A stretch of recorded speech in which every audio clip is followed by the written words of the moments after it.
Assalamu alaikum wa rahmatullahi wa barakatuhu. We're back. We're back in the building.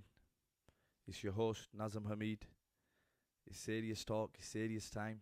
We're here with the main man, the main member, the respected, the one and only Imam Saab, Imam Asim Hussein. What are you saying, my G? We're active. We're here. Alhamdulillah. Sorry, I'm just posting a link. How's it going? Sorry for the delays. Assalamu alaikum rahmatullah wa islam rahmatullah. Nazim, how's it going? What's going on? Alhamdulillah. Thumma alhamdulillah. We're here. We're summoned again. It's pending lockdown potential number 3. Another lockdown, Imam Saab. Potentially. Potentially. For now, the camera's locked down on me, but it's back on you now. Yeah, the camera's locked off. The links are getting locked off. Bradford's on lock off. Everything's locked off. But so maybe another lockdown going on. That's the big talk of the town at the moment. Is it? Potentially. You think? 200,000 cases a day of this new Omni. No, you got it wrong. No? I actually checked the figures today. Okay. Today is the highest it's been since January. Okay. They've had 78,000 plus cases today. Okay, in one day. I think over the last couple of days that's grown, but it's right now at a record high since January of 78,000 cases. Health Secretary Sajid Javed estimated that the rate of Omicron infections was already at 200,000 a day, with the strain expected to become dominant in London within 48 hours. Right, okay. That's the independent source. We're independent Bande, so we have to use the independent source. So but yeah, some serious things going on. Another lockdown pending. Yeah, some 78,610 infections reported, making Wednesday's figures worse since March 2020. Allahu Akbar. So this strain of COVID is meant to be a lot more dangerous than the other previous strains there has been. So that's quite serious, is that, because there's been a lot of deaths just based on COVID. There's been Let's go split screen and that. Let's go straight into it. And I think so. It's a serious thing. Do you think it'll be a lockdown? Potentially, yeah. I think Boris will do another lockdown, but I think they're managing things a lot better with the vaccines and the boosters. I don't know, man. I think they just want everyone to get vaccinated. Yeah. Everyone to get the booster. Okay. I think they're not going to do no lockdown over Christmas because obviously it's just that time of the year where festive season for a lot of the people living in this country. That's right. So I don't think they'll make that one. Well, everybody's off work anyway. And then 25th of December. Maybe in January. Yeah. With schools. Maybe travel. But then saying that travel, they've scrapped the red list. So no more red list. There's no more red list as it stands. Interesting. And they're saying that this variant came from Africa. Okay. And all the 13 African countries that were on the red list, they're no longer red listed. Okay. I did read something that the doctors are saying they may be overreacting to it, but I think a lot of it, Nazim, they're relying on scientists. Right. That's the big one. It's scientists, it's a lot of reliance is upon science. Okay. So you've got scientists on one hand, then you've got governments on the other. Where are you going? Who are you following? And that's important. And then on top of that, you've got the World Health Organization, which is the leading health organization in the world. Hence why WHO, WHO. You've got them. So that's how it stands. That's how it is. I don't know. We've got to see. We've got to see what's happening with that. And take that from there. Interesting. So, I mean, historically, there's always been plagues. Yeah? Plagues. It's a plague, this is in a sense, isn't it? It is, yeah. We've always had, I think every 100 years, they said that there's always been a plague every 100 years. What's your actual thoughts? Like, you mentioned last time when you went Palestine and stuff, you were double jabbed and the process of going, PCR tests and all the travel. Yeah, I think they're doing that again. It's a big formality. I think the Prime Minister's also said that if you can work from home, try to work from home. Yeah, alhamdulillah, I'll be working from home for over a year now, and a lot of people have. I think there's benefits of working from home. You be with your family, you get to see. And there's negatives. Become a bit more lazier. Yeah. You're sleeping a bit more. There's no traffic on the mornings, which is an hour for a lot of people going and coming back. It's 2 hours in the Be day. that London, be that Wherever they are. Yorkshire, be that Wherever you are, Manchester, you've got to yeah, make. you're working, Wherever you're you are, travelling, aren't you're you? commuting. Wherever you are, you've got to commute. But alhamdulillah, I think it's been good in the sense that, like, I'll give you an example. My eldest son, Abdul Rahim, yeah, Mashallah. when he was, because they're at home with their grandparents, because I'm alhamdulillah fortunate, I sent him nursery late, Okay. very late, just as soon as they're possible for them to go to nursery, I sent them very late, because I thought, let them chill with their grandparents. You're going to be in the schooling system one time, make the most of When it. you say late, what age? So I think they were like, Yahya went 3 when he turned 3. I Okay. waited till the 3. A lot of parents send their children early, 2, 1, so 6 months. They be working. Yeah, we're So it's opening a difficult. nursery up here on a side note. Yeah, you I mean, mentioned. you might as well pitch it here. Yeah, We've actually got a nursery opening up here at Alicum. yeah, you mentioned. So we're just in the process and we're nearly Little there. Wisdoms. Little Wisdom's Alhamdulillah. Nursery, that's the one. So yeah, I was saying, so I sent him, and working from home has its benefits, because obviously before I was always in the office. You're rushing in the office in the morning. So what's a typical day? What time are you waking up? So you get in, if you're working at 8, you're going to have to get up at half 6. 6, 7. If you're going Leeds, the commute in the morning, it's like Judgment Day on the mornings where people are half asleep, traffic, they're not looking, they move there, someone's, road. Definitely rage. not Judgment Day, because No, on I'm Judgment Day just they'll be saying, it's live like- and kicking, mate. It's like Islamabad. Fair. When Islamabad is kicking, yeah. it's like it's manic. Yeah, it's everyone manic. just wants to get No to one work. looking at every man or woman for themselves. So it's like that in the mornings when you're commuting. So anyway, when he was at nursery, they kind of says, look, he's not mingling with the other kids as much. Mm. He's not talking as communicating, because we had concerns. So I was like, as a parent, emotionally, I was like upset. But then I had to listen to what they were telling me. But then the pandemic happened, the first one. Right. We were working from home. Yep. Everything's been dropped off at home. Now, once everything was dropped off at home, because I was working from home, my child got to spend time with me. Yep. Daddy wasn't at work. I'm in the room at home. Mm. And when he went back to nursery, he Yeah. says, what's happened to it? We don't need to refer him, basically. And what I'm trying to say is that the pandemic has helped a lot of people who are always working a 9 to 5. To give a bit more. Always working in the rat race, always running. In the morning, if you're late and things like that, it can be quite, for a lot of people who work for themselves, it's different. You're your own boss. But for a majority of people, they work for a company, or they're working people, working class people. Yeah. It's the pandemic's had its benefits for people who have been able to work from home. It's actually been a blessing, because you get to see your family, you get to see your children. You're not deprived of that. But the flip side, it can be, you're at home, so the home element's kind of not there. But you are saving a bit. You're not traveling. You're at home. You're in the comfort of your home, and you're getting your things done. But it's going to be interesting. I think the guideline at the moment is that you're going to have to continue working from home. Well, the hypocrisy is But his phenomenal. his speech was next level, man. I've never seen a speech Who? like it. Boris's speech on go stay at home. You're going to work. You're not going to work. You're staying at home, working the garden. Man, the guy doesn't know what he's doing, man. Let's be brutally honest. I mean, I've just been reminded in that in this past 2 weeks, it's come to light that last year during COVID, they were having Christmas parties in Downing Street. Yeah, that's an interesting subject. That actually, yeah, there was. No, but That's it's all part of this yeah. this lockdown. I mean, Yeah, if on one hand you're telling the world, Dominic Cummings, what happened with him when he went to Durham, they've broken rules they've created. yeah. They've gone unbroken. So it's like they're the elite. They can do what they want. They can do what they want. It's not acceptable, It's that, not man. fair, is it? It's not acceptable. Yeah. So for them to do a party, then, I mean, So they do you can't then impose restrictions during the Christmas period if last year they were doing it themselves.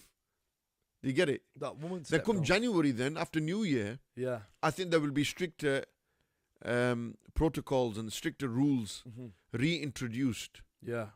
I'll be honest with you. I hope football is not stopped, Yeah. because I play on Saturdays and I play on Sundays. Yeah. Saturdays I play for Fairbank. I've been there 9 years. Okay. Sundays, the boys have set up a Sunday league team Okay. called Bullroyd, Mhm. Bullroyd FC, Yeah. after they said that we're in Bullroyd Lane. Okay. And we're, Right, FC. we're unbeaten on Saturdays in the Yeah. league. Well, actually, we've lost a game. Yeah. No, we're unbeaten, I think. I can't remember. No, I don't think we've lost in the league. Yeah. and neither have we lost on Sundays. Yeah. So I'm looking to win 2 titles this season. 2 titles. The double. Saturday and Sunday league. So Saturday league and Sunday league football, 11 aside. I'm hoping to win 2 titles here. So I'm hoping COVID does not spoil. Because last year, we were in the semi-finals of the League Cup on Saturdays. Sundays we didn't have a team. We've just set up this year only. Yeah. So that last year we were on the verge of the league and cup double. Wow. Then COVID came in February, March and said, scrap the league. Scrap it. Scrap everything. Everything just stopped. It's finished. No travel, no education, nothing. Everything went online. Wow. So that's big. And I don't know, will there be restrictions within masjid, social distancing? I think we're through the worst of it. Yeah. That was... But the thing is now, Nazem, the way I see it is, it might be another 6 months and another variant comes. Yeah. Then another 6 months and another variant comes. Allahu Alam. So what's going on? Where is it going? Where is it coming from? Allah knows best. Allah knows best. It exists. We need to protect ourselves. You know, people who say, I don't want to get vaccinated, there's millions that have got vaccinated and it's had no effect on them. So to use this argument that, oh, no, you know what, there's something in the vaccine. Yeah. I don't know, man. It doesn't stack for me, bro. If it is 100,000 people that you give them paracetamol, there'll be a slight number that will have a side effect of anything. Anything would have anything. That. Yeah, so if there is a slight side effect, okay. Yeah. What's the slight alarming thing is that even the scientists don't know the amount that this will protect. Right. They say it protects 85%, 90%. They give a figure. Yeah. But they've not tested it. You see, with paracetamol and other medicines, they test it before they roll it out. Here, they didn't test it. Here, because they were so desperate to get it out and save people. And if we look at it in the grand scheme of things, you know, you've got a population of how many in the world? And from that population of how many in the world, 7 billion, how many actually died of COVID? In comparison to the Spanish flu in the 20th century, then the plague 19th, and so on and so forth. Yeah. The you know, big plagues that have come, big pandemics that have hit mankind over the years. You know, the numbers in comparison are relatively small. Yeah. So they've controlled it to not spread. To spread, yeah. Because had it spread... They've contained it. They've contained it. And the sunnah of the Prophet ﷺ to contain the plague is what?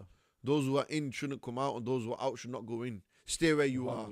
Stay in your homes. Don't get out. Yeah. Stay where you are. Subhanallah. Don't spread, because it's human spreading. And even through animals, etc. So for that reason, my view and my point of view is this, that we shouldn't be. Yeah. We should be looking to take the precautions, but come January, I hope there's not as strict. That for footballing terms, it's okay. I think masjid terms, we're okay. We don't want to close the madrasa again. We don't want schools to be closed again. Yeah. I think that was the most daunting was the first lockdown, and Jummahs. You know, Jummah is a special day for just the community. The Muslims, for a lot of people, the Muslims, it's a happy day. It's Eid, isn't it? It's a Eid itself, you know, just the process every week. And then, you know, 1 week went, 2 weeks went, 3 weeks went, and then it was like, damn, man, like, Jummahs are, you know, there were things, congregations and stuff, like, a lot of gatherings and congregations. Congregations is a big part of Islam. Yeah, and it was Jummah is from the word Jama', which means to gather. You know, it's for a lot of Muslims in this country, Jummah is the refresher. I hope so. That's if the Imams are speaking on a level and they're speaking, you know, relating to the public with their talks and etc. Yeah. It's that, okay, you know, a lot of people don't pray, illa masha'Allah, sadly. They don't pray daily. So for them, Jummah is, alhamdulillah, it's keeping me within Islam. That's the thinking, you know, it's keeping me within, it's wicked, it's awesome, I'm going to go read my Jummah. And then when we were deprived of that, you know, you have the Qadr then. Yeah. And then there's been an influx now. People start coming back to Jummah. Alhamdulillah, yeah. You know, there's no social distancing within the rows. Alhamdulillah. So alhamdulillah, it's good. Yeah. And is there going to be a lockdown 3? Potentially. But I think could be. I think they've got things in place now a lot more. There's a lot more. They're prepared now for a lockdown. For a lockdown, yeah. I think they've made their mistakes. I don't think the government's going to give much more in terms of like the furlough, in terms of the eat out and all these benefits that they gave to the Before. community with the business Yeah. rates, Yeah. you know, whether they, you know, freezing mortgages and Yeah. stuff like that, Yeah. having those holiday periods. Yeah. So I don't think they're going to do that. I don't think they're going to do that. But let's see what happens. There will be, I think, in terms of travel, Yeah. possibly, but Allah knows best. Let's Allah see. Let's knows pray that, you know, Inshallah. life can continue as best as possible, inshallah. Inshallah. Now, I'm going to swiftly move on to our topics that we've set for this evening. Yeah. And this next topic is Allahu Akbar. It's a tragedy that's happened.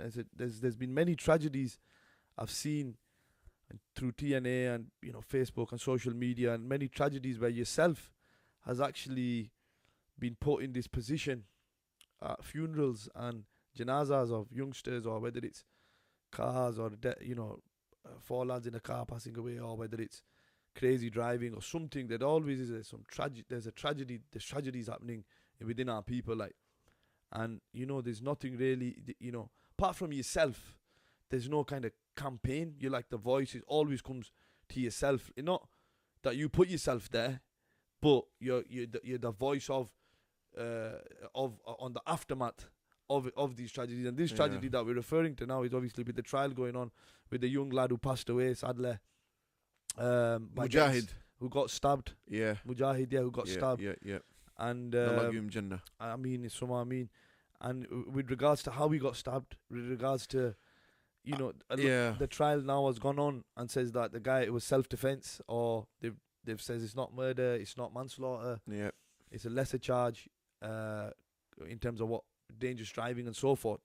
So there's a lot to it with this trial, and obviously I think a lot of people could go on the internet, type in Telegraph and Argos. Yeah. It's a And deep Bradford in a newspaper. Yeah. And in there you'll find this article, the entire trial's been covered, coverage of it has been done, etc. And obviously two groups of lads, one from a different part of Bradford's come to very close to me. Okay. So if people ask, why did I speak in that moment? Why have I spoke? Well, I'm not the spokesman for Bradford. Yeah. I'm not the lead Imam spokesman for Bradford. I don't do it because I desire or I'm after. No. It's simply because in those moments, in tragic moments, it's good to take that moment to guide people, to help the youth.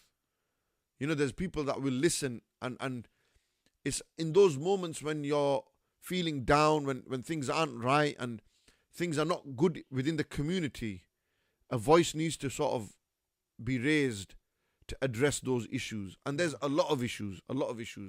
I've primarily attempted to cover issues relating to the youth. So whether it's gangs, drugs, whether it's firearms, whether it's murder, knife crime, you know, whether it's driving related incidences, stuff like that. I've always thought, okay, you know what, this is a good moment to speak to the youth. Yeah.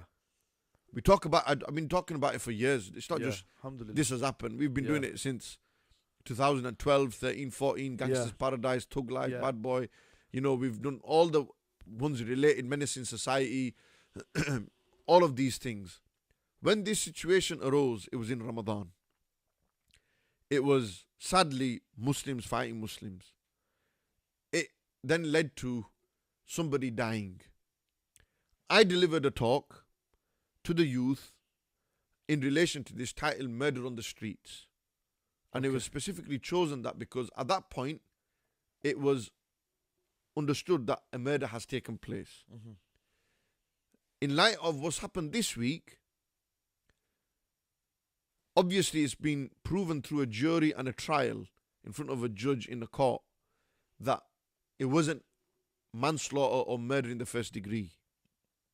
It was a case of the individual who passed away, he was an aggressor, according to what's been said. Yeah. He aggressed. Right. And he in self-defense or reacted, and then, you know, his body was taken to the hospital, left there. Yeah.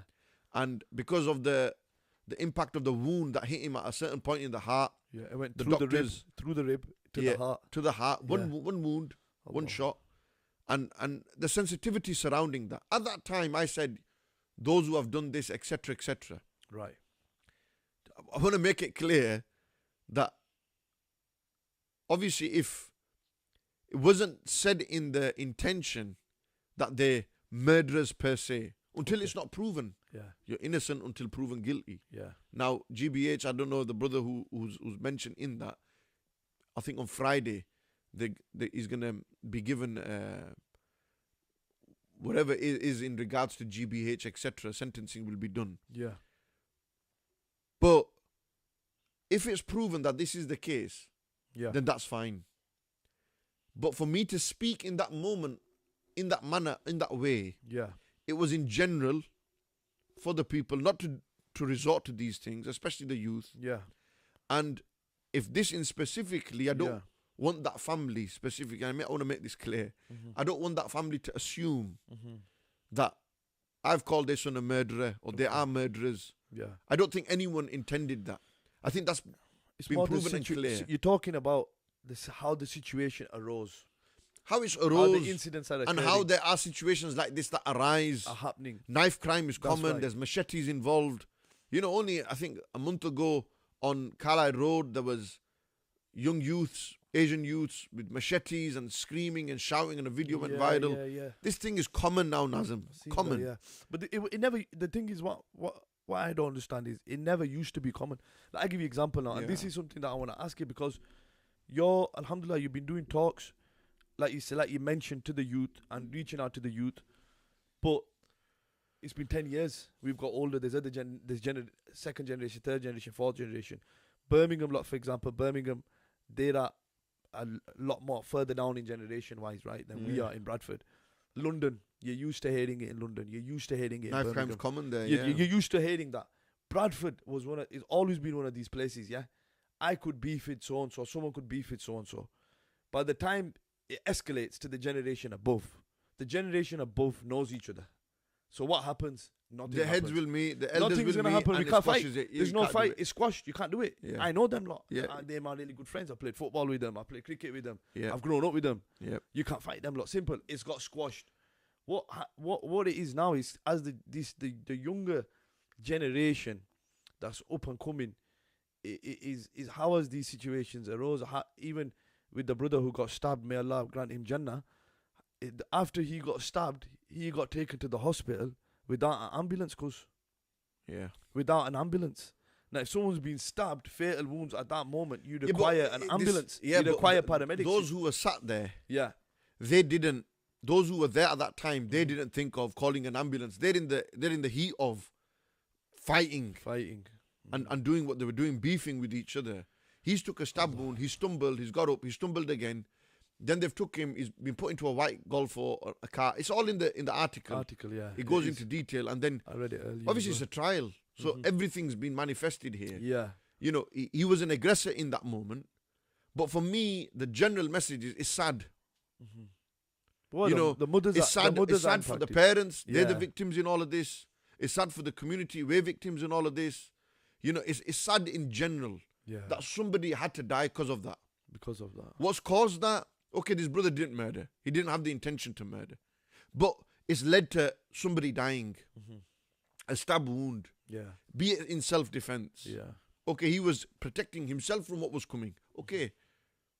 So for that reason, it's sad in general. And sadly, we've seen past 10, 15 years, knife crime has increased in London and is moved up north to Birmingham. And a lot of young people now, instead of carrying guns, which are expensive, which are hard, they can't carry fire pieces and arms and whatnot. Yeah. Carry They've got and knives. Knives is machetes. easier. Okay, I've got a machete. I've got a 9-inch, boom, a butcher's knife. And they'll go and they'll chop people up. They'll cut people up. And just to, give a message, and that's wrong. We need to condemn that. We need to speak out against it. We need to do more to combat crime. And not just leave it to the police, Yeah. not just leave it to the authorities, but we as imams, which is, I speak because it's my role, it's my position where I am, Yeah. to speak out on this and guide young people, especially within schools, within madrasas. Madrasas is big. We underestimate the power of the madrasa. the religious institutions here in Bradford. You know, we've got over 150 madrasas in Bradford. If each madrasa had 100 kids, that's how much? 15,000. You know, there's a lot of children who are receiving madrasa education. How often have they done assemblies on knife crime, on bullying, on crime in general, cyber crime? We don't bring the police in to speak to them. We don't bring the fire services in to speak to them. True. We are Al-Hikam Madrasa. We're quite active as an institute. We do that. We incorporate that. We have assemblies. We do everything. We try our utmost to educate our children and do the best and give as best as we can. And there's always room for improvement. But there's a lot of madrasas that ain't doing it. So how do you tackle these issues? People say, oh, you've been doing it for 10 years. Nobody's changed. It's worse. You're right. Things are happening worse and worse things. People are not going to change because I've said it. Yeah. I could give you many cases of young lads that have changed. And as a result of the talks I've done. Alhamdulillah. But then there's many that don't take heed. It's not me who guides, Allah is guide. Alhamdulillah. But what? So for that reason, it's important that we do as much as we can, as best as we can. And you know, we're always going to have these challenges, and we're always going to face these problems in society. We're going to have that.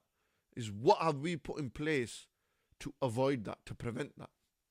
And I think a lot of people would say a lot of the stuff comes from home in terms of what the parents' responsibility and things like that. But I think parenting's changed in terms of, you know, the younger generation are very expressive in themselves.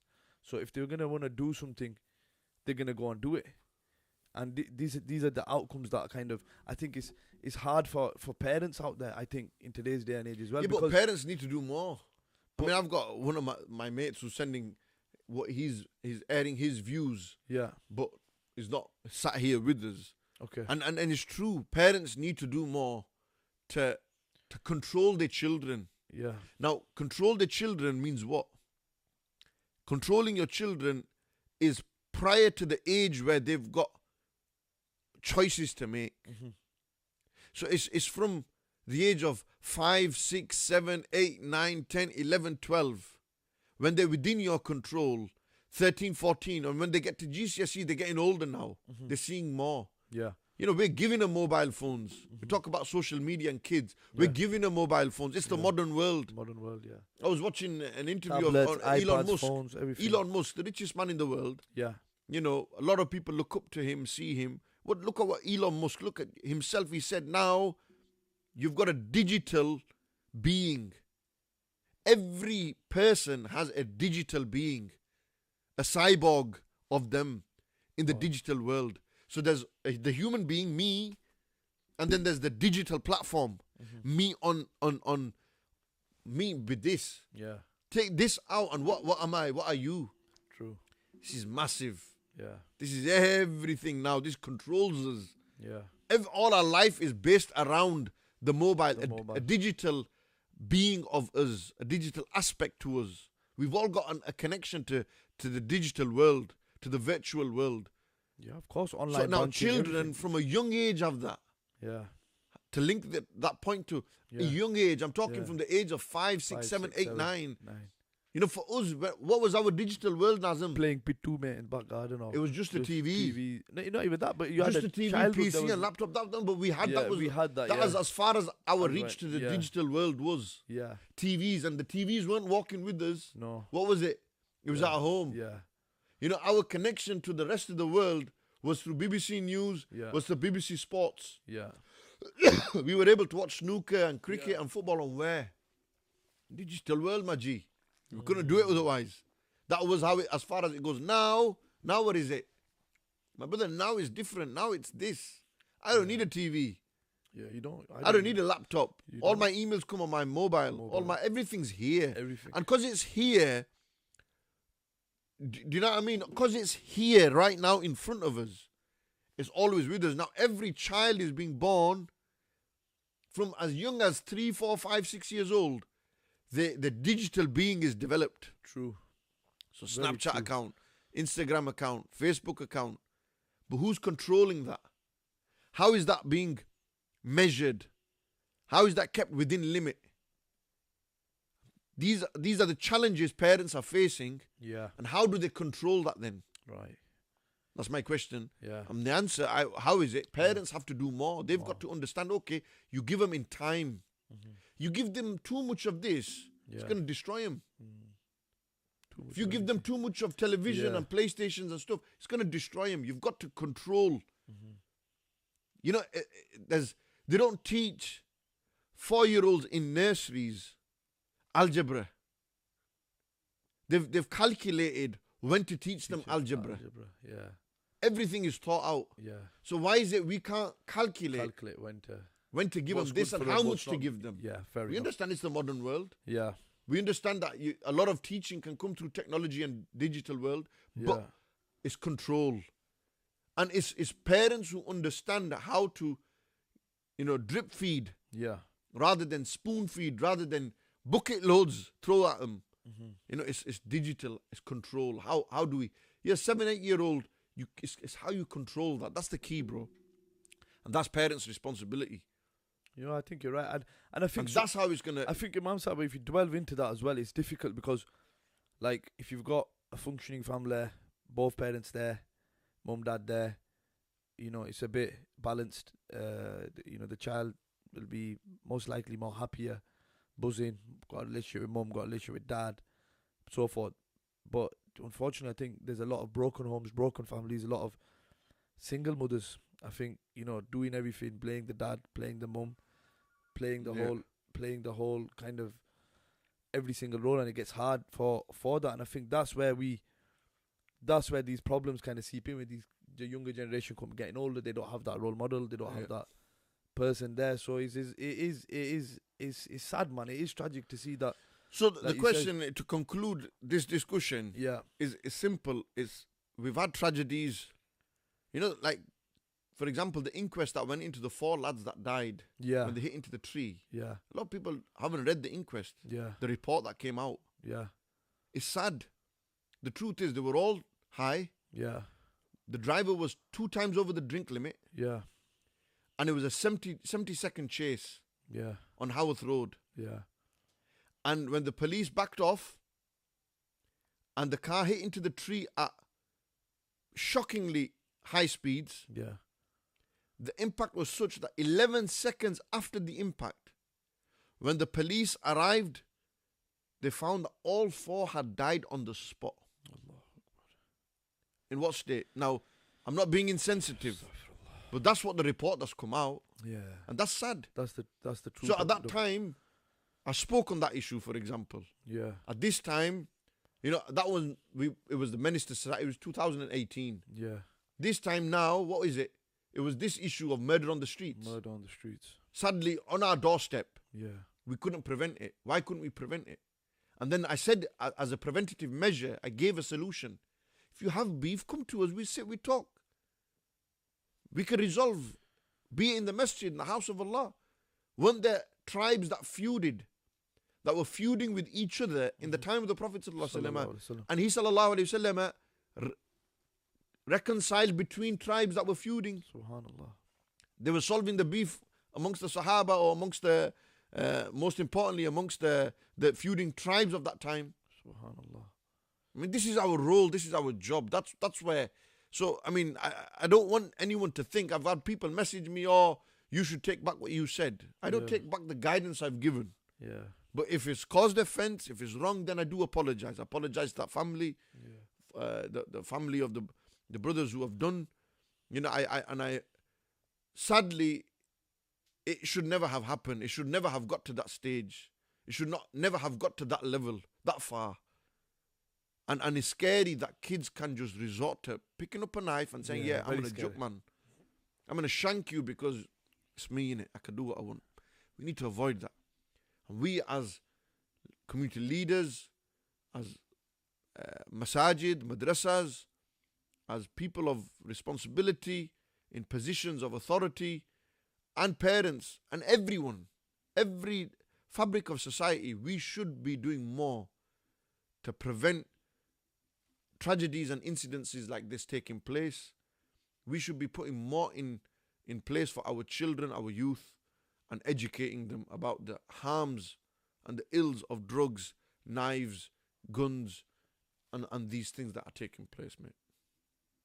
Yeah, I think you're absolutely right there, and I think your intention was very clear and very, if people have messaged you and stuff and says, you should take them comments back. I think you're more in the tragedy at that moment. It's sad, innit? It's very sad that what's happened.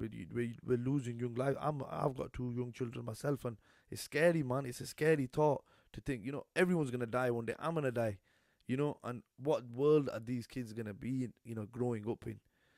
Like when we grew up, yeah, there were things, people got, tragedies happen, but if it was over big things, do you understand? Like if it was, someone got killed because he's robbed someone's 1.2 million of this, so it's over big stuff. This stuff is like, oh yeah, someone's been killed over, an ounce of weed, or, not even that. Yeah, football matches, all sorts, man. People are feuding and fighting over, and so that's why it needs to, we need to see what's happening, where it's going, and take it from there. And inshallah, that's the most important thing, I think, for us. We need to look at that and put measures in to prevent this from, happening again and doing more. Inshallah. So, next topic that we're gonna move on to now is we're gonna bring a bit of football back into it for our footballing hooligans and football lovers, the passionate lovers of the football. Our debate got a little bit heated. I wasn't that ready last week with the CR7 fan parade. In terms of the Ballon d'Or results, I'm not been impressed too much with what's been coming out of Barcelona. Mohamed Salah. I should say his full name, not Mo Salah. It should be Mohamed Salah. Mohamed Salah. Yeah. For me, calling it down the middle, as this is the new me, as 31 years old, I don't, no bias to what my team is, whatever. I think. What is your team? My team is Manchester United. Yeah. But for me, Mo Salah has broken. When Cristiano Ronaldo was at Man United, Mo Salah has broken all the records. Yeah. And for him not even to be selected in that FIFA World 24 or whatever it was, or World 100, and 4 Barcelona players, yeah. Phil Foden should have won the Young FIFA World Player, whatever, Guardiola. Nah, Pedri was better. What's he do? Right, but this is what I'm saying. There's major corruption in FIFA, major corruption in Barcelona. La Liga now giving Barcelona some money. Yes, big funds that they rejected to keep Messi there. And what my point I'm making is that, the football scene is crazy, because you're saying it's corrupt. It's corrupt. But coming to the CR7 discussion, what's that got to do with Messi?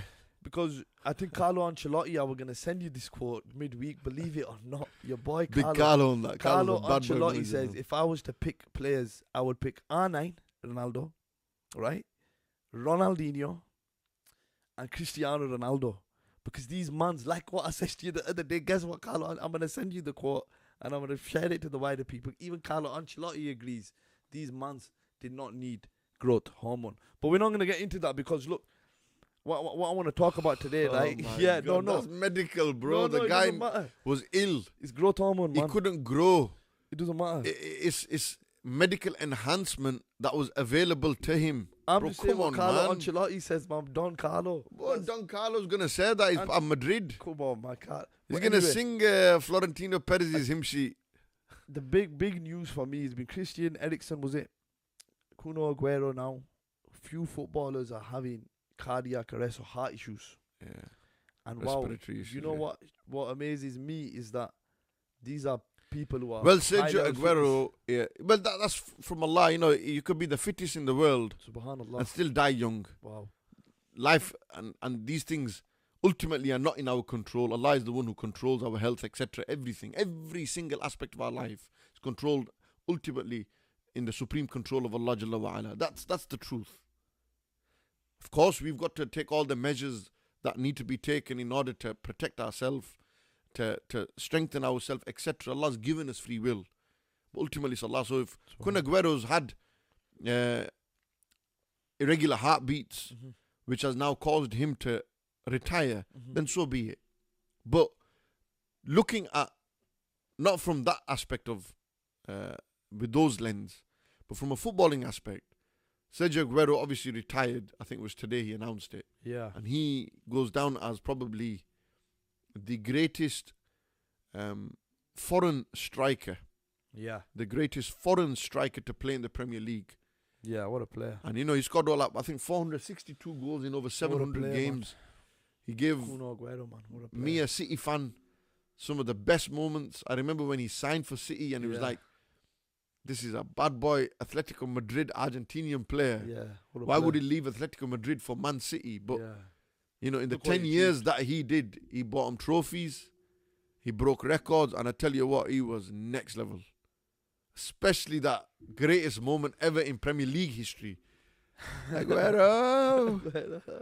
I think you could do better Martin Tyler impression. Yeah. You'll never see everything like it. Oh my God, what a moment. I tell you what, I watched that every time I watched it, I'm not going to lie, it's goosebumps. Yeah. But yeah, to win the title against United in like 10 seconds left, bro. I remember that. Madness. I remember that. Man. Madness. And the way Aguero and Balotelli's, the build-up, the build-up to that goal and boom, played it into his direction. And what a finish. Oh my God, wow. What a finish, what a player. And what a player. Aguero, for a short guy, he was strong, man. One thing I seen, but this guy, biggest of biggest defenders could not push him off the ball. His legs and his core was just boom. And for me, he's retired today. Messi put a message out as well. What a player. Yeah. He goes down as one of the great modern strikers. Yeah. Especially in the Premier League. I think definitely. When you look at foreign strikers in the Premier League, the top three that have scored goals is who? Robin van Persie, Thierry Henry, and Sergio Aguero. Yeah, I think Drogba's up there as well. He's not scored as much as Robin van Persie. No. But these three are your top foreign strikers. Yeah. As far as I remember, if I'm not mistaken. And for that reason, you've got to give him credit, man. You've got to say, wow. No, Robin van Persie, Henry, Aguero, Floyd Hasselbank, Nicholas Anelka, Roy Keane, Robbie Keane, Dwight York, Lukaku, Salah, Giggs. Drogba didn't even score that many. I'm telling you now, Mohamed Salah, I'm telling you, it's a lot of...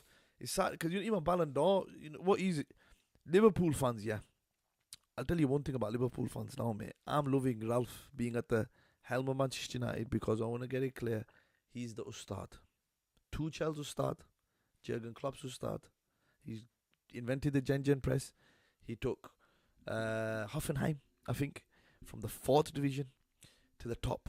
When he comes in, he's got this philosophy that they're going to buy players and they're going to sell them for triple. Klopp's learned a lot of stuff. All of Klopp's stadium. Of course. Like from Ralph. So Guardiola learned from Cruyff. Yeah. But I tell you what, I've got good faith in. What do you think of Ralph? What do you think of this? He's only got 6 months. He's interim. But he's gonna go upstairs, isn't he? If he goes upstairs, I think he's clever when he went in for that and to get that. So that role. Do you think this is finally someone's pushing Fergie out at the top now? Fergie's been lingering too long, man. That's been the issue. Bro, I think that's quite disrespectful and it's ungrateful. Not disrespectful. It's not what ungrateful. That man's done for you. If you're retired, you're done. Look, if you say here you're doing your work. No, but now, what if I'm retired? Yeah. But you can't stop coming to me. No, but that's if I've retired. If from you retire here. and says, look, I'm retired. I'm concentrating on my health. I'm old. Right. I've got hemorrhages. I've got this going on. I can't. To Al Hikam, to my foundation. I'm retired now. But then if you come and then the new young managers in or the next. No, they can't. No. And you're kind of. I'm 70. I've taken retirement from my public duties as an imam, for example. Yeah. I'm 70 years old now, and the young ones that come through. Yeah. They keep ringing me. Oh, how do I say this? Yeah, but whose fault is that? Mine or theirs? Yeah, but it's not a fault. It's not a mistake. Yeah. Man United keep going to him. Yeah. Because you would. If the guys bought the biggest success, would you not go to him as your point of this is when he left the squad. Point of contact. What I'm saying is the squad point of reference. Yeah, is going to be Sir Alex Ferguson. That's all he's done. It's not his fault. It's not his fault. What is he saying? He's saying get John McGinn in. All right, he said get David Moyes in. Bad move. Yeah. Ole Gunnar Solskjaer can't stay away from him. Fergie, I don't think Fergie's dictating or controlling that board or he's controlling that club. No, man. I think his presence there is and Ed Woodward's worse for you. You need to get rid of him. Woodward's the way he's running that club. Yeah, but it's a business. They're making them. No, they're going to be a rich business regardless who sits there. Yeah. But The problem is footballing decisions. Why would you bring Ole Gunnar Solskjaer in? Bro, he was never going to win you anything. No, he wasn't. But I think he bought, when Mourinho was there was all that, the negativity. And yeah, and they thought they'd bring a fan favourite in. Man. He's raised the spirits a little. No, but he raised the spirits a little bit. Solskjaer, Solskjaer, he went on the away game run. But I think I really like this Ralph. I've been watching his coaching videos. Look, Ralph Rangnick is a top manager. Yeah. Those who know football will know this guy can do things. Yeah. He makes things happen. Yeah. He's got a style of play. He's got an identity to his play. Yeah. I'm optimistic. I think United fans are a bit optimistic now. He is optimistic times. Yeah. As it was when Ole came, as it was when Van Gaal came, as it was when Mourinho was there. You've always been optimistic as a club. There's no denying that. Question is, will he get into the top 4? Will he do well in the Champions League? Will he do well in the Cups? You're not going to win the league. That's out of question. You're not going to win the league. Don't even sit here and debate me on that. No, I'm not. Right, so it's the rest of your season. Champions League, maybe. If he can plant the seeds, yeah, and he then, director of football, if he appoints then the right person to carry out his objective. Yeah. Julian Nagelsmann, these German managers. Yeah. Maybe you got a chance. Yeah. What did you make of the in terms of the mine's gone completely blank there, man. I was just gonna ask you something about on the back of what did you make of Wallah, but mine's just gone completely blank. Allahumma salli ala Sayyidina Muhammad sallallahu alayhi wa sallam. sallam. Yeah, I completely it's completely gone, mate. It's alright, Naz, don't worry about it. Completely gone. Happens, isn't it? Yeah. Those of you who are new, please subscribe. Yeah. I don't think we've pitched that. Subscribe, share, let people know. Let people know. Yeah, you sent me the. Oh link. Yes, Canvey Brook. Interesting fight. I told you last time it's a very interesting fight. Was it announced last time? Sold out in 10 minutes. 600 seconds, 600 minutes or something. 600 seconds. I think 10 minutes. Within 10 minutes, it's sold out. Sold out. Yeah, big fight. Innit? You're gonna go watch it. I was gonna get tickets, but a little bit too expensive for me, man. To go. What are they? I don't know, man. I don't even bother checking or asking yet. Ringside was like $1,000. Were they? Yeah, $2,000, and then you got the outside ones went straight away, couple £100. But February time, I don't know. I didn't. You have to be quick on the link. I did sign up, but then they were just like they were gone, man. Like before you decide. I have to make a few phone calls and see what happens.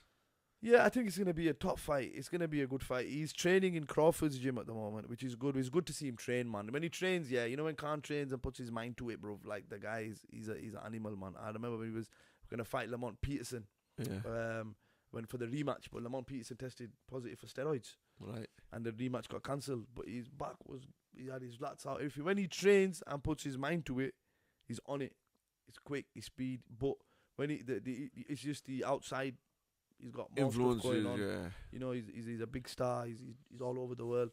But I think Brooks obviously wanted this whole fight for all his life. This is his biggest fight. This is going to be, but it's going to be a tough fight either way. I think Conor Ben's he's knockout of Algieri the other week, man. Wow. Yeah, but Algieri's not all that, is he? No, but it's a statement knockout. It's showing that he's improving. It's a statement knockout, and I think he looks better than Eubank. I think Eubank, I don't know, man. He wears all these furs, jackets. Yeah, he's finished now. He had a robbery, didn't he? He got robbed. Yeah, he got robbed. His house got robbed and stuff like that. But I don't know.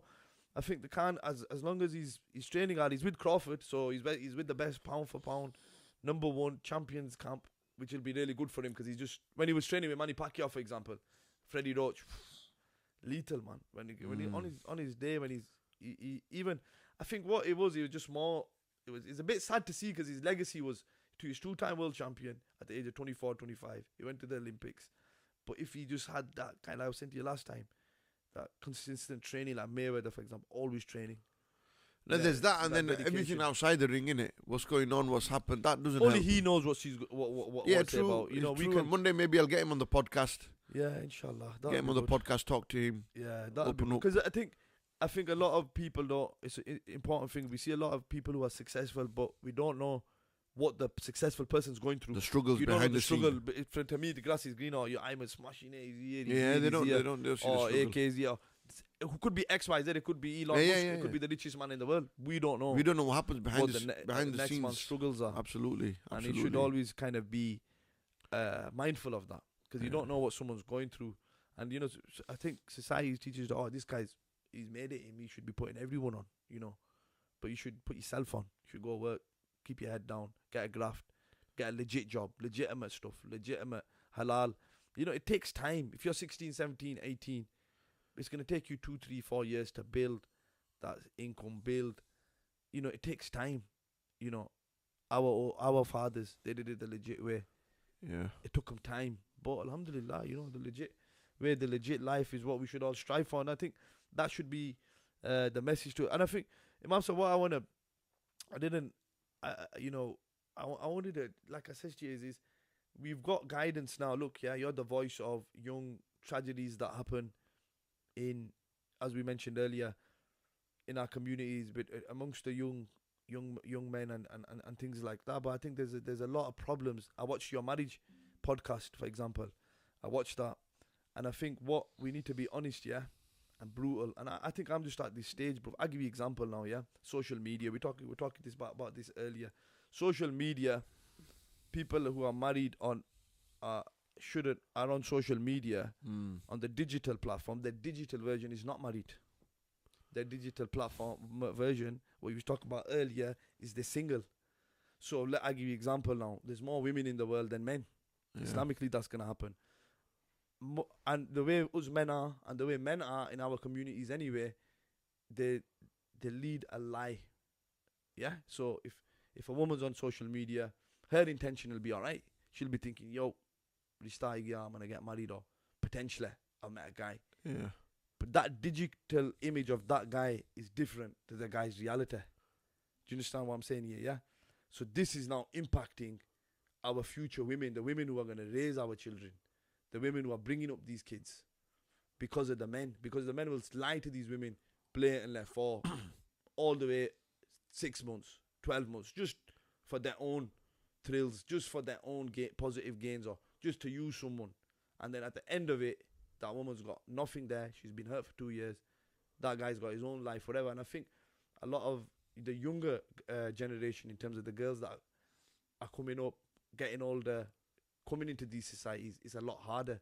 Because if I go back, but it's happening on both sides of the. I'm saying it's happening on, but it is. But this is what I'm explaining to you is that there may be cases where the girls are caused the drama. I'm not blaming all the guys, but what I'm saying is there's a lot of victims to fraud. There's a lot of victims to people getting done over, lives getting ruined, houses getting robbed because of false relationships or false idea of a relationship that's not Islamic or not, but that's creating a different tragedy, for example.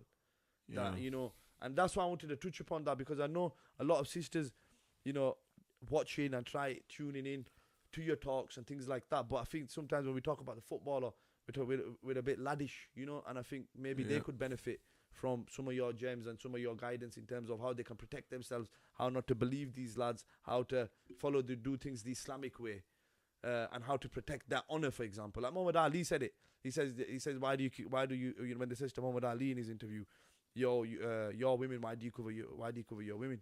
He goes, when I go to the beach, I can see all your women for everything when they're in the bikinis, for example. Yeah. And he goes, look, if you found a diamond on the streets, you found a diamond, a ruby, a coral, a pearl, what you're gonna do with it? You're gonna hide it in a safe. You're gonna cover it up. He goes, that's our women. And he explained it in such a beautiful way. Or Dr. Zakir Naik explained it.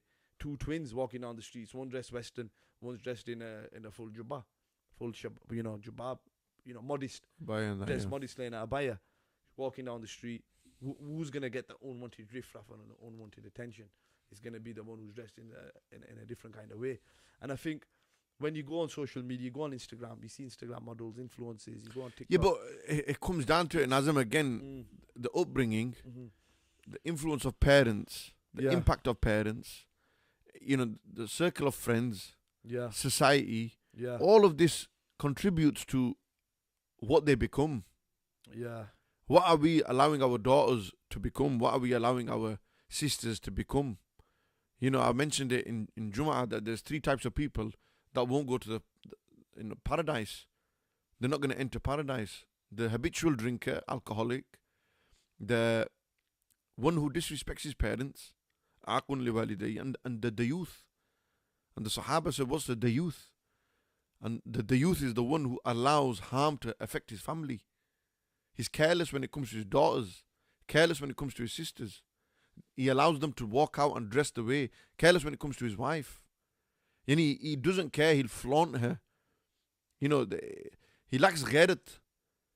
So when we say women, we as men need to understand, you know, who we are, what our role is, to understand the role of our women. And all of that comes through the deen and understanding the deen and education of the deen, true proper education. And then being able to practice that. Practice is the key, you know, to that education. Is the fruit of it is the practice. And then practicing that. But what we see now is limited practice, limited knowledge, and just going with the flow of what the world is.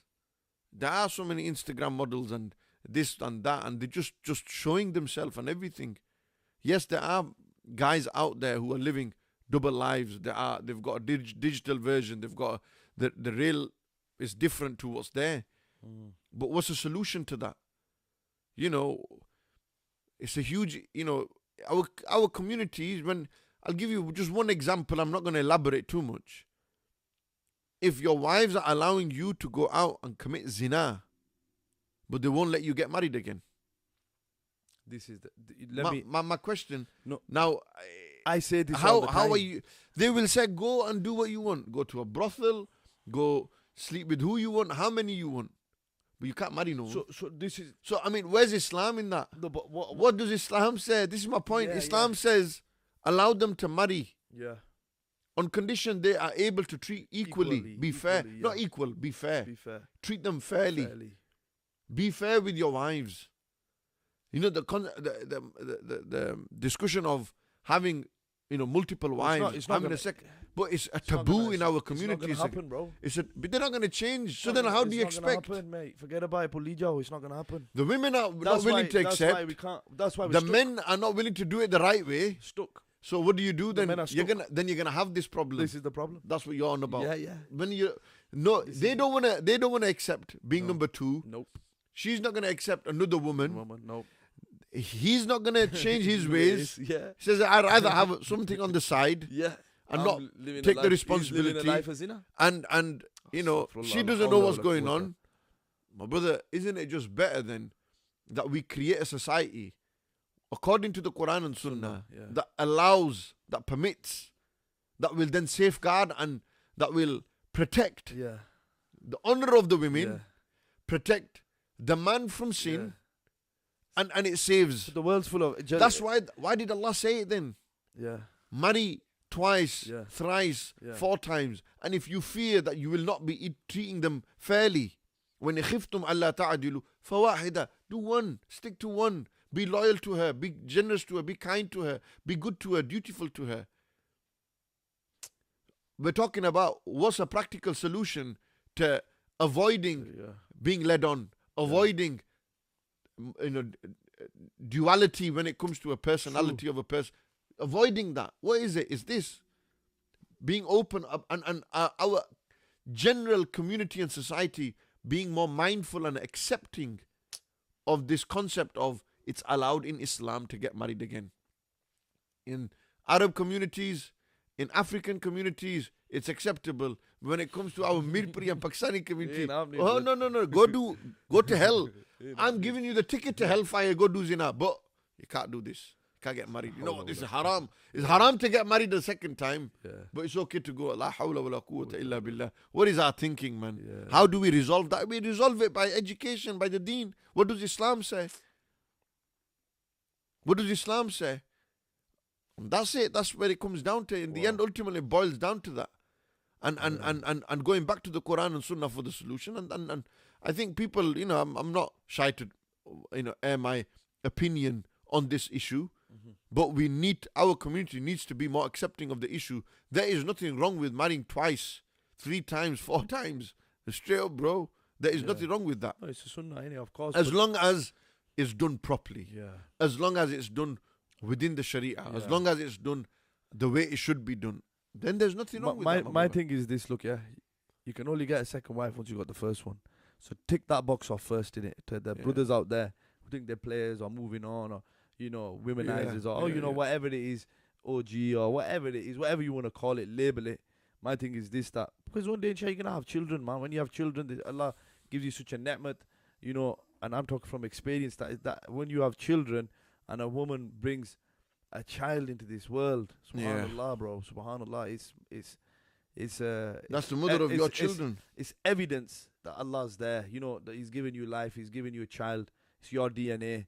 And the I think when I look at, when you see a lot of people leaving marriage till late and relying on marriage to be this Romeo and Juliet kind of this love story or whatever it is, that ultimately one day you're gonna have children, and if you left it late, you're gonna be an old parent. You're not gonna be able to be a young parent or kick the ball with your child or do things, go to Disneyland or whatever with your daughters or whatever. And I think life changes and people need to just be a bit more aware that, you know what, one day you're gonna have children, man, and you're gonna become a parent. Yeah, but social media don't help. In answer to that, you know why it happens. It's that what Elon Musk said in it. We've all got a digital version of us. Yeah. We've all got a digital being. Yeah. You know, it doesn't help. And how do you control that? How do you manage that? Yeah. How are you able to, you know, put measures in place to avoid catfishing and all sorts that goes on and whatnot? Catfishing, you know what I mean? There's a lot of things, and social media is a huge role, and it's how we manage and control that. That's key. That's very important. That's what it comes down to. Yeah, I think you're right. You know, we need to give people guidance on how to handle social medias. Yeah. You know, and it's not easy. It's not easy. It's hard. There's many temptations. There's many, you know, it's happening. I think as time's going on, like, you know what I've realized, like Tesla car, for example, one of my mates got one, and I sat in it, and I've never been like, whoa. I've been in some nice cars, some top cars, big machines, Germans, all that, been some wicked rods, but I've never been like, whoa. Tesla was like, whoa, this is the future. No engine, no all electric, all electric. Netflix, you put gas fire mode on. You know, it comes out the air comes out in a certain way. The lane assist, the car drives itself, and I think technology is getting more and more advanced. I think events, if you look at events, some events, black tie events, whatever event, even events are getting like, you know, camera lenses are getting better. The technology, the digital world is evolving massively, man. We are living in the digital world, my brother. Yeah. You know, Mark Zuckerberg didn't just say meta for no reason. Yeah. And explain what it is. It's they're advancing more and more. Yeah. But remember, the digital world is what? Man-made. Yeah. What is man-made will never last. Yeah. Cryptocurrencies, man-made. Yeah. It's a currency that man's made. It's going to end one day. Yeah. Electrics, do you understand? There's only so much. TK, wicked, awesome is happening, but ultimately Allah is the one, and we must go back to Allah. Inshallah, we must go back to Allah. That's the key, my brother. Yeah. And I think that it goes and have back that to present in what we was thought talking and mind. about in the first episode about prayer and just sticking to it. No matter what you've done the last day, get it in the next day. Yeah. Get them habits, form them habits, and do that. But you know what? I think it's been a beautiful episode. Yeah. It's been a wicked catch up. We talked lockdown. We talked covered murders. We talked crime. We talked football. We've talked other issues as well. Episode 3 is gonna bring. And did you remember what you forgot? What? No, Imam Sahib. It was a Probably football question, but I don't wanna keep talking about football. I like talking about with you about other things, man. Wicked. You know, like these nice guidance. Until next time, then, eh? Till next time. And I think next time we'll bring a guest. Inshallah. We'll bring a special guest on. Inshallah. It'd be nice. Yeah, we'll get a guest on. So we'll do it in about a week and a half, 2 weeks maybe. Yeah, inshallah. The next one. Yeah. Tune in. Yeah. Subscribe, like, follow, share, reach out, message your mom, drop your comments. Reach out, man. Reach out. Whatever is niggling you, whatever you want to know, whatever you want to learn, now is the opportunity, man. Let's talk with Imah. We're here. Imam Saab's giving us this opportunity to better our communities, better our homes, become better parents, siblings, everything, man. Nobody's perfect. We're all imperfect, but we can all try to do better, strive to do better. Absolutely. Peace out. We're going to lock it off there and Tune in next week.